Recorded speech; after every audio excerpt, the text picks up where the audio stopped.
various industries, from aquaculture, livestock and poultry, crop production like rice and corn, and high value crops.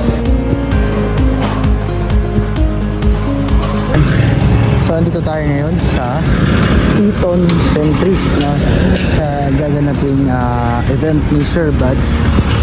1 AM. So dumating na yung unit na Lupol RJ88 and isiset up natin dito sa labas. Sige. So ayan, ready na siya para sa event mamaya. And then, ito yung pinaka-area ng event ni Sir Bud ng Happy Business sa The Element at Centris.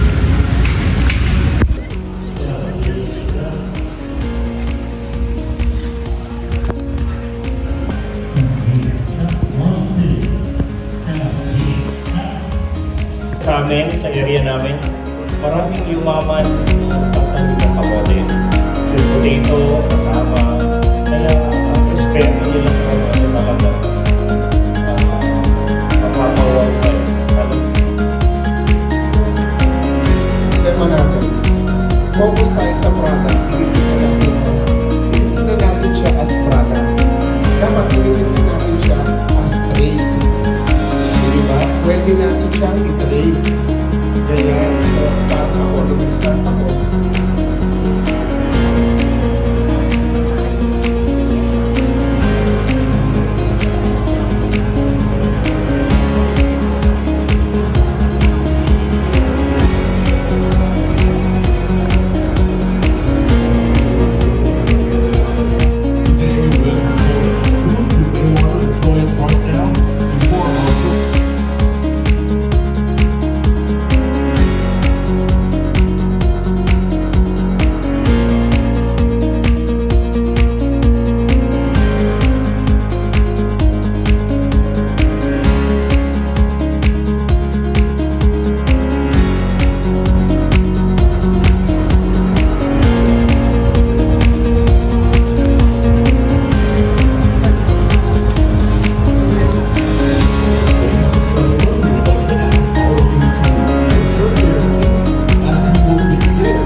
contemplate kung anong pwede nilang pasukin.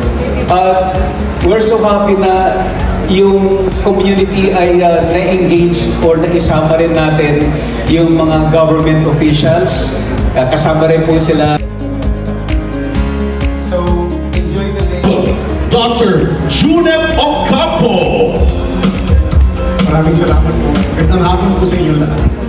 Joining him are two industry leaders who have transformed cassava into opportunity.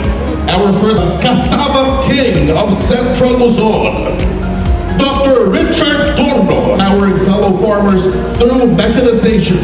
Please welcome Attorney Carlo Benito Cruz of Don Benitos. Dr. Junep, the stage is yours. Thank you, Claude. Magandang hapon po sa inyong lahat. Isang maulang hapon, no? At isang malaking karangalan po sa akin na makasama itong dalawang kamote. Narito tayo dahil sa farming or sa pagninegosyo sa agrikultura.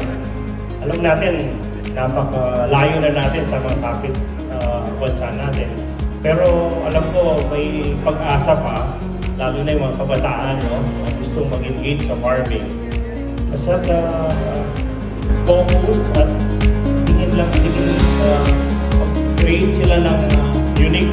Halimbawa sa akin, yung ginawa ko sa kasama, hindi lang sa pagtatanim, talagang binigay ko yung best at nag-focus talaga ako upang makapag-produce ng masarap na kasama upang ma-produce din ni Boss Kalo yung masarap na kasama cake.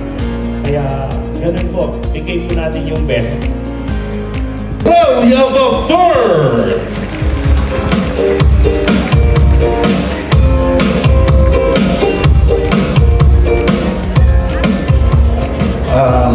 Maraming salamat po sa inyong lahat.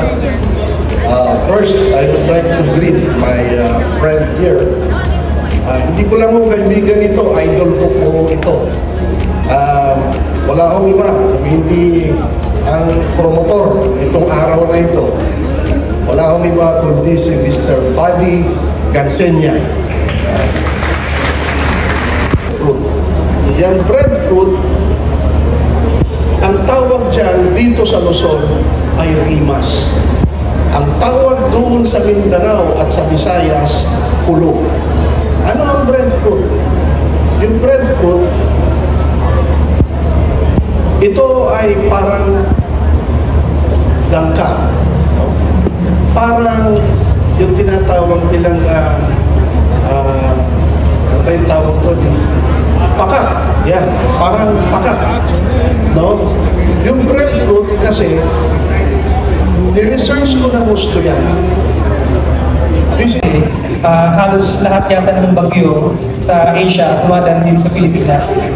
Yan. So, kagaya po ng pinopromote namin right now, itong machine na harvester na RG88. So, sa panahon po ng tagulan, sa panahon na kailangan natin ng mabilisang pag-aani, nakaagapay po ang Agribank Philippines para makapag-harvest tayo ng mabilisan at the same time efficient kasi nga bukod sa mabawa po yung fuel consumption, mababa rin po yung loss of grains na nilalabas dito. So kami po sa Agribank Philippines naniniwala po kami na uunlad ang pamumuhay ng bawat magsasaka sa tulong po ng moderno at magandang makinarya sa Pilipinas.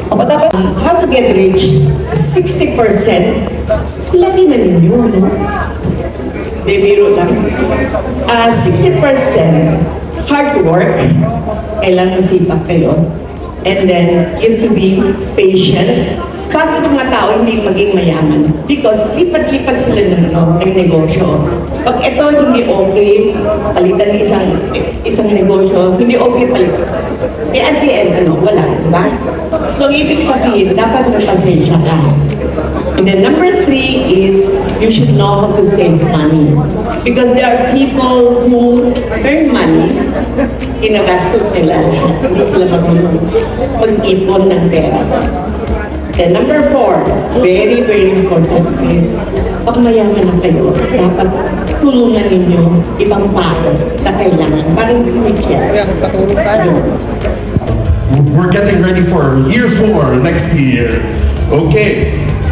Without a former awardee is a firm believer in continuous learning.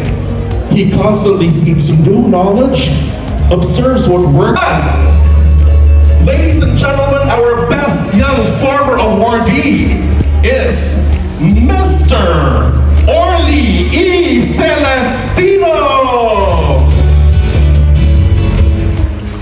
Ano po ito ba?